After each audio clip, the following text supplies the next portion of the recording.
नमस्कार। राज्यसभा चुनाव की एक और कड़ी में आपका स्वागत है। इसे लेकर के हमने पहले भी कई वीडियो बनाए हैं और चूंकि हमारी जिम्मेदारी बनती है हमारे दर्शकों के प्रति कि अगर हम किसी मुद्दे के बारे में आपको बता रहे हैं तो उस पर जब तक फाइनल स्थिति स्पष्ट ना हो जाए तब तक वीडियो लगातार बनाते रहें। इस पर मैंने 3-4 वीडियो पहले ही बना लिए हैं कि 18 जून 2026 को राज्यसभा की 24 नियमित 10 राज्यों की राज्यसभा सीटों का चुनाव होना है और 3 राज्यों में जो सीटें खाली हुई थी बाईपोल होना है, महाराष्ट्र, तमिलनाडु और उड़ीसा में। आज जब मैं ये वीडियो बना रहा हूं तो 11 जून यानी कि नाम वापस लेने की अंतिम तारीख थी। सारी फॉर्मेलिटीज हो चुकी हैं, नामांकन पत्रों की जांच का काम, सारा काम पूरा हो चुका है और ये स्पष्ट हो गया है कि इनमें से ज्यादातर सीटें एनडीए के पास जा रही हैं। आज की तारीख में यानी कि अगर 11 जून की मैं बात करूं, जब मैं ये वीडियो रिकॉर्ड कर रहा हूं तो 11 जून के हिसाब से 11 जून के 3 बजे तक नाम वापस लेने का समय था और उसके बाद सारी स्थिति स्पष्ट हो जाने के बाद अब यह स्पष्ट हो गया है कि केवल 2 राज्यों में मतदान की स्थिति बनती है 18 जून को। वो 2 राज्य हैं झारखंड, वहां आप जानते हैं कि 2 सीटों की गुंजाइश थी लेकिन वहां बीजेपी ने अपना एक कैंडिडेट उतार के उसको दिलचस्प बना दिया है, और एक सीट मिजोरम। इनके बारे में हम विस्तार से चर्चा करने वाले हैं, लेकिन सबसे पहले राज्यवार चर्चा करते हैं कि क्या क्या स्थिति बनती हुई चली आ रही है। इसमें राज्यसभा के चुनावों में किस प्रकार की प्रणाली होती है, कैसे वोटिंग होती है, वो सब मैं अपने पहले वीडियोज में कई बार आपको बता चुका हूं, इसलिए उस पर हम व्यर्थ समय नहीं करेंगे। लेकिन इन चुनावों के बाद एक स्पष्ट हो गया है, 18 जून की शाम को यह और भी स्पष्ट हो जाएगा कि बीजेपी के लीड वाला एनडीए 164 जो 2/3 बहुमत होता है राज्यसभा में, क्योंकि यहां पर 245 सीटें हैं टोटल सांसदों की, 164 के बहुत ज्यादा करीब पहुंचता हुआ नजर आ रहा है। 150 तो आसानी से क्रॉस कर लेगा और इंडी अलायंस के पास 62 या 64 के आसपास सीटें शेष रह जाएंगी। और अभी टीएमसी के भी 2-3 सांसदों ने इस्तीफा दे दिया है, वहां पर भी बाईपोल होगा और वहां पर भी बीजेपी को सफलता मिलने वाली है। तो यह लगातार सिलसिला चलने वाला है। लेकिन यहां पर मैं आपको बता दूं कि अभी जो लेटेस्ट स्थिति है, टीएमसी के 3 सांसदों ने इस्तीफा दिया है। सुष्मिता देव ने दिया है, सुखेंदु शेखर राय ने और चिक बड़ाइक ने।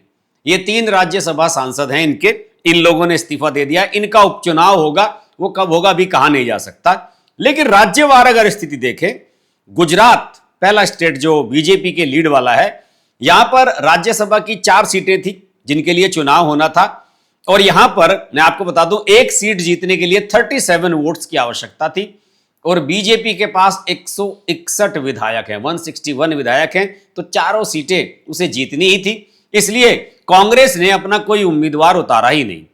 भाजपा के 4 कैंडिडेट थे, राजू भाई शुक्ला, मुकेश भाई राठवा, मान सिंह परमार और जितेंद्र मेघजी भाई कंजारिया। इन सब को नामांकन की तारीख यानी 11 जून 3 बजे निर्विरोध निर्वाचित घोषित कर दिया गया। और यह कांग्रेस के लिए भी एक बहुत बड़ा झटका है कि कांग्रेस में इतने लंबे समय तक कांग्रेस यहां की प्रमुख पार्टी थी, प्रमुख अपोजिशन पार्टी भी रही, लेकिन आम आदमी पार्टी धीरे धीरे उभरनी शुरू हुई तो कांग्रेस की स्थिति और भी खराब हो गई। राजस्थान की अगर मैं बात करूं, 200 यहां पर टोटल एमएलए हैं, विधानसभा की सीटें हैं और इसमें बीजेपी के पास 115 विधायक हैं, कांग्रेस के पास 69 विधायक हैं। 3 राज्यसभा सीटों के लिए यहां पर चुनाव था और एक सीट के लिए 51 वोट की आवश्यकता थी। भाजपा और कांग्रेस दोनों ने ही कोई रिस्क नहीं उठाया, जितने विधायक हैं उतने ही कैंडिडेट उतारे गए और सारे के सारे निर्विरोध निर्वाचित हो गए। भाजपा ने डॉक्टर अलका गुज्जर, पूर्व प्रदेश अध्यक्ष डॉक्टर सतीश पूनिया को टिकट दिया और कांग्रेस ने अपने जो रिटायर हो रहे थे उनके राज्यसभा सांसद नीरज डांगी, उन्हीं को पुनः विश्वास जताते हुए एकमात्र अपना वो उम्मीदवार उतारा और तीनों ही निर्विरोध निर्वाचित हो गए। कर्नाटक में भी बड़ा दिलचस्प हुआ, 4 सीटों के लिए वहां पर चुनाव होना था। 224 सदस्यीय कर्नाटक विधानसभा में कांग्रेस के पास स्पष्ट बहुमत है और संख्या बल के आधार पर कांग्रेस 3 और विपक्ष यानी कि बीजेपी और जेडीएस 1 सीट जीत सकता था। कांग्रेस की ओर से यहां पर मैं आपको बता दूं कि मल्लिकार्जुन खड़गे का कार्यकाल खत्म हो रहा था, उनको फिर से भेजा जा रहा है। कांग्रेस के राष्ट्रीय मीडिया प्रभारी और विवादित व्यक्ति पवन खेड़ा को भेजा गया है और एआईसीसी के सचिव और जाने माने शिक्षाविद हैं वहां के मंसूर अली खान, उनको मैदान में उतारा गया। विपक्ष की ओर से भाजपा ने प्रोफेसर एम नागराज को अपना उम्मीदवार बनाया और चारों के चारों निर्विरोध निर्वाचित घोषित कर दिए गए। आंध्र प्रदेश के बारे में आपको मैंने पिछले वीडियो में बड़ी दिलचस्प बात बताई थी कि 4 सीटें खाली हो रही थी। बीजेपी ये चाहती थी चंद्रबाबू नायडू से कि 1 सीट बीजेपी को दे दी जाए, क्योंकि वो भी गठबंधन में वहां सहयोगी है। चंद्रबाबू नायडू चाहते थे कि 3 सीटें अपने पास रखें और 1 सीट पवन कल्याण को दे। बीजेपी चाहती थी कि आप यानी कि चंद्रबाबू नायडू अपनी 3 सीटों में से 1 पवन कल्याण की पार्टी को दे दें, 1 हमें दे दें, लेकिन माने नहीं इस पर चंद्रबाबू नायडू। लंबे समय के बाद चंद्रबाबू नायडू की सरकार वापस आई है, तो वो हर हाल में अपने लोगों को एडजस्ट करना चाहते थे, सही बात भी है उनकी।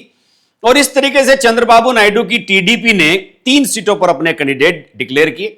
टीडीपी ने जाने माने कारोबारी साना सतीश को टिकट दिया, ये पहले भी राज्यसभा में रह चुके हैं। शिक्षाविद भाष्यम रामकृष्ण और चिन्हित कायला विजय, इनको टिकट दिया। और जनसेना पार्टी की ओर से लिंगमनेनी रमेश ने नामांकन दाखिल किया था और चारों ही निर्विरोध निर्वाचित हो गए। पूर्वोत्तर में अरुणाचल प्रदेश, मणिपुर, मेघालय, यहां पर भी राज्यसभा की सीटें खाली हो रही थी, 1-1 सीटें खाली हो रही थी। अरुणाचल प्रदेश में भाजपा के ताई तगाक निर्विरोध निर्वाचित घोषित किए गए। मणिपुर से भाजपा की ए शारदा देवी को निर्विरोध निर्वाचित किया गया।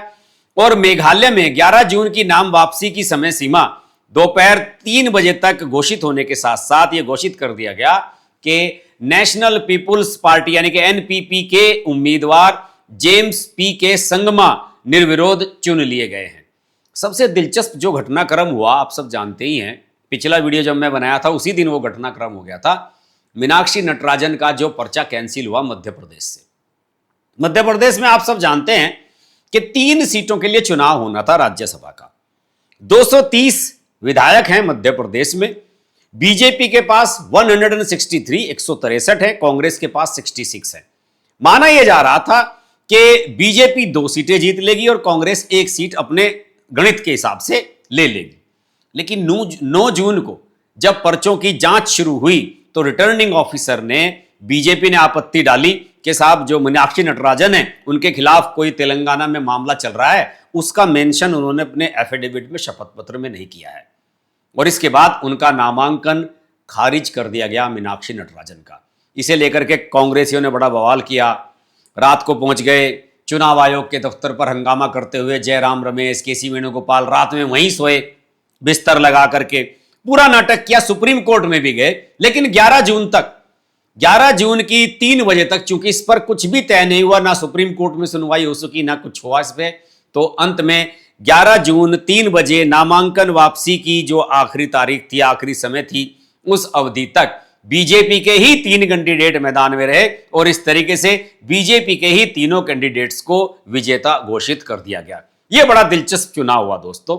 और इसमें किसी भी हिसाब से आप ये कह सकते हैं कि बीजेपी को ये एक एक्स्ट्रा सीट मिल गई। खैर, ये एक्स्ट्रा सीट बीजेपी को मिली गई, लेकिन बात करेंगे वहां की जहां पर दिलचस्प चुनाव होने वाला है, झारखंड में राज्यसभा की 2 सीटों के लिए मतदान होना था और 8 सदस्यीय विधानसभा में जीतने के लिए 28 मतों की आवश्यकता है 1 सीट के लिए। शुरुआत में झारखंड मुक्ति मोर्चे हेमंत सोरेन, जो कांग्रेस के सहयोग से सरकार चला रहे हैं, दोनों सीटों पर लड़ने की उनकी इच्छा थी। उन्होंने 2 कैंडिडेट अपने डिक्लेयर भी कर दिए थे, लेकिन कांग्रेस ने मल्लिकार्जुन खड़गे के ऑफिस में काम करने वाले प्रणव झा को मैदान में उतार दिया बिना झारखंड मुक्ति मोर्चा से पूछे ही। और बाद में हेमंत सोरेन पर दबाव बनाया और कहा कि अपने एक कैंडिडेट का नाम वापस ले लो। और हेमंत सोरेन की तरफ से बैद्यनाथ राम मैदान में बचे और कांग्रेस की ओर से प्रणव झा मैदान में बचे। लेकिन सीट 2 थी, कैंडिडेट तो 3 हो गए। निर्दलीय कैंडिडेट के रूप में परिमल नथवानी, जिनके बारे में मैंने आपको पहले भी बताया, जाने माने कारोबारी हैं, 2 बार राज्यसभा के सांसद यहां से रह चुके हैं, रिलायंस इंडस्ट्रीज में वाइस प्रेसिडेंट की पोस्ट पर हैं, बड़े कारोबारी हैं, सभी पार्टियों में उनके संबंध बढ़िया हैं। उनको बीजेपी ने सपोर्ट कर दिया है कि भाई आप कर लो। केवल 4 वोट की उन्हें आवश्यकता है अतिरिक्त मैनेज करने के लिए, और मुझे लग रहा है कि ये 4 वोट वो मैनेज कर लेंगे और 18 जून को यहां पर क्रॉस वोटिंग होने वाली है। अब समस्या यह है कि क्या खड़गे जी के जो पीए हैं प्रणव झा, वो चुनाव जीत पाएंगे या नहीं, क्योंकि अमित शाह और नरेंद्र मोदी, ये जो पूरी टीम है, इनका एक लक्ष्य रहता है कि कांग्रेस आगे न बढ़े, भले कोई क्षेत्रीय दल आगे बढ़ जाए, और कांग्रेस का कैंडिडेट जीतना नहीं चाहिए। मिजोरम की एक सीट के लिए भी 18 जून को मतदान होगा और इस राज्य का चुनावी परिदृश्य पूरी तरह से दो राजनीतिक दलों में बटा हुआ है। यहां पर सत्ताधारी जोरम पीपल्स मूवमेंट, जिसको ZPM कहते हैं, उसके के लालुंगाम किम्मा और विपक्षी मिजो नेशनल फ्रंट MNF की ओर से जोथान सांगी हमार, ये दोनों चुनाव मैदान में हैं। और 3 बजे तक, 11 जून के 3 बजे तक नामांकन वापसी के समय किसी ने भी नाम वापस नहीं लिया था। यानी कि यहां मतदान होगा और यह पता लगेगा 18 जून को कि कौन जीतने वाला है। 3 बाइपोल भी होने थे। जैसे महाराष्ट्र की एक सीट खाली हुई थी, स्वर्गीय अजीत पवार जो डिप्टी CM थे, अभी जनवरी में हादसे में उनकी मौत हो गई थी, प्लेन क्रैश में। उनकी पत्नी सुनेत्रा पवार राज्यसभा सांसद थी, वो अब डिप्टी CM बन गई है महाराष्ट्र की। वो सीट खाली हुई थी, वहां पर भी चुनाव बाइपोल हो रहा है, लेकिन वहां पर निर्विरोध निर्वाचित घोषित हो गए हैं। NCP ने राजेंद्र जैन को अपना कैंडिडेट बनाया और राजेंद्र जैन निर्विरोध निर्वाचित घोषित कर दिए गए। उड़ीसा में बीजू जनता दल छोड़कर भाजपा में आए थे देबाशीष सामंत राय, उनको भाजपा ने बाई इलेक्शन में टिकट दे दिया कि ठीक है, आप छोड़ के आए, आप हमारी तरफ से चले जाइए, और ये निर्विरोध निर्वाचित हो गए। तमिलनाडु में अन्ना द्रमुक सांसद CV षणमुगम के इस्तीफे के बाद सीट खाली हुई, जिसमें यहां से DMK के समर्थन से कांग्रेस के प्रवीण चक्रवर्ती निर्विरोध रूप से उच्च सदन के लिए चुन लिए गए हैं। ये यहां पर जो समीकरण है अभी बनता हुआ नजर आ रहा है। तो दोस्तों, इस समय अगर मैं बात करूं जो पिक्चर बनकर के आई है, उस पिक्चर के हिसाब से तस्वीर साफ है कि 27 में से 24 सीटों पर तो मतदान की आवश्यकता नहीं है, क्योंकि वहां पर उम्मीदवार निर्विरोध निर्वाचित हो चुके हैं। मध्य प्रदेश का घटनाक्रम सुप्रीम कोर्ट की दहलीज तक पहुंचा है। हालांकि तकनीकी रूप से वहां भी भाजपा के तीनों उम्मीदवार निर्विवाद रूप से निर्वाचित घोषित कर दिए गए हैं। आगे क्या होगा ये देखा जाएगा। तो अब ये कह सकते हैं कि NDA की स्थिति 18 जून की शाम को जब मतदान होगा और रिजल्ट आएंगे, 149 सीट्स के आसपास टिकेगी। एक आध सीट ऊपर नीचे हो ये मुझे नहीं पता, लेकिन 149 सीट्स निश्चित रूप से हो जाएंगी। और यहां पर 2/3 बहुमत का आंकड़ा है 164। अब 164 तक पहुंचने के लिए अमित शाह को अभी बहुत सारे प्रयास करने पड़ेंगे। उनमें से 3 प्रयास तो हो चुके हैं।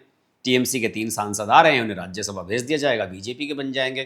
तो अब पिक्चर क्लियर है कि 18 जून को मिजोरम और झारखंड में मतदान होने वाला है। इस पर भी हमारी नजर बनी रहेगी और हम उस दिन भी निश्चित रूप से वीडियो बनाएंगे। आप जुड़े रहिए हमारे साथ। नमस्कार।